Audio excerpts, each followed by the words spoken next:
આ તો કેવો નિર્ણય! ઝિમ્બાબ્વેમાં હાથીઓની વસ્તી વધવાથી હત્યાનો આદેશ આપી દેવામાં આવ્યો છે.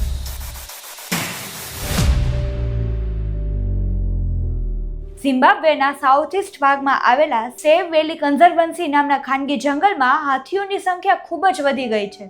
ઝિમ્બાબ્વે પાર્ક્સ અને વાઇલ્ડલાઇફ મેનેજમેન્ટ ઓથોરિટી અનુસાર હાલ ત્યાં લગભગ 2550 હાથીઓ છે, જ્યારે આ વિસ્તારની કુદરતી ક્ષમતા માત્ર 800 હાથીઓની જ છે. આ કારણોસર હવે ઝિમ્બાબ્વે સરકારે ઓછામાં ઓછા 50 હાથીઓના શિકાર કરવાનો નિર્ણય લીધો છે. અધિકારીઓ જણાવે છે કે વધુ હાથીઓ હોવાના કારણે પ્રાકૃતિક સંસાધનો પર ભાર આવી રહ્યો છે અને મનુષ્ય તથા જંગલી પ્રાણીઓ વચ્ચેના અથડામણો વધી રહ્યા છે. સીમ પાર્ક્સના નિવેદન અનુસાર હાથીઓનું માંસ સ્થાનિક લોકોને વિતરણ કરવામાં આવશે અને હાથીઓના દાંત સરકાર પાસે સુરક્ષિત રાખવામાં આવશે.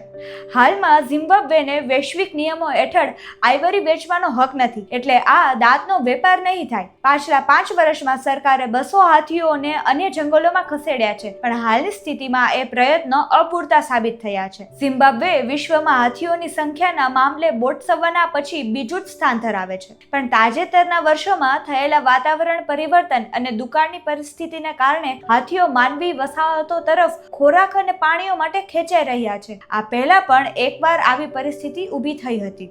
2024માં ઇતિહાસમાં પહેલીવાર 200 હાથીઓનો શિકાર મંજૂર કરાયો હતો, એ પણ દુષ્કાળની પરિસ્થિતિમાં. હાલની જાહેરાત બાદ ફરીથી વિવાદો ઊભા થયા છે. દેશ વિદેશના પ્રકૃતિ પ્રેમીઓ અને પર્યટન ઉદ્યોગના લોકો કહે છે કે હાથીઓની હત્યા દેશની છબી બગાડી શકે છે અને લાંબા ગાળાના સંરક્ષણ ઉદ્દેશોને નુકસાન પહોંચાડી શકે છે. આ સાથે હરારે શહેરમાં 230 કિલો ગેરકાયદેસર આઇવરી વેચવાનો પ્રયાસ કરતા 4 લોકો પકડાઈ ગયા છે. હાલમાં અધિકારીઓએ સ્પષ્ટ કર્યું નથી કે શિકાર કેટલા દિવસો ચાલશે કે આખરે કેટલા હાથીઓનો શિકાર કરવાની જરૂર પડશે. પણ સરકારનું કહેવું છે કે પરિસ્થિતિનું સંતુલન જાળવવા અને સ્થાનિક લોકોની રક્ષા માટે આ પગલું જરૂરી છે.